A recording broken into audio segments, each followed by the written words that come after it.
First tonight, the state is pushing ahead with plans to use your tax dollars to build an airport to relieve congestion at Chicago's O'Hare and Midway. But before they do, they only need to take a look at the millions spent on an airport to relieve congestion at St. Louis's Lambert International. Here is the plain truth. MidAmerica Airport, sitting off of Illinois Route 4 in the tiny town of Mascoutah. Beautiful architecture, disdained by taxpayer watchdogs who have seen it lose millions year after year. The loss has totaled close to $170 million. The airport had no passenger flights for 3 years.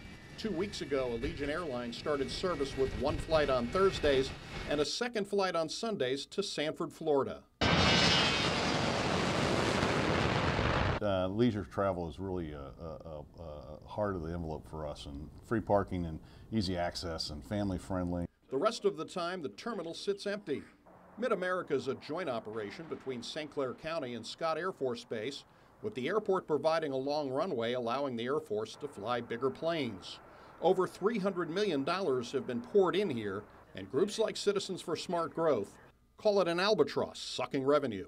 But it is mathematically impossible, as the saying goes these days, to make this airport come out in the black. The airport was built in the late 90s to provide an alternative to Lambert, before the downfall of the airline industry, before 9/11. Even though the conditions have changed, the plans for MidAmerica Airport have not changed. The addition of Allegiant provides hope that as the economy improves, so will the fortunes of MidAmerica. The economy is a backbone, though, for everybody. As the economy grows, I think there'll be more air service all around. Occasionally, an airline will come along and fly for a while, and there are a few passengers that go in and out of it, but essentially it's a ghost town. Boeing operates a small facility here, and North Bay Produce flies in perishable items like fruits and vegetables. With the lure of cheaper fares, MidAmerica hopes to capture more of the passenger market. If the airport hits 10,000 passengers a year, it will be eligible for an annual federal grant. And then we're afforded an opportunity to have $1 million grant every year. Still not enough to offset the losses. Audits show the airport lost $8.4 million in 2011 after losing more than $11 million in 2010.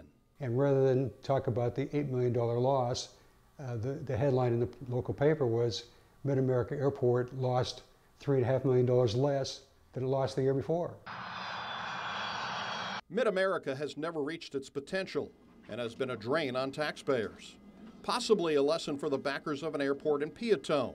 Make sure consultants advising politicians on constructing the airport are independent. Be very, very, very careful. Somebody who's going to be truly independent to look at this thing and see if that is really the smart thing to do.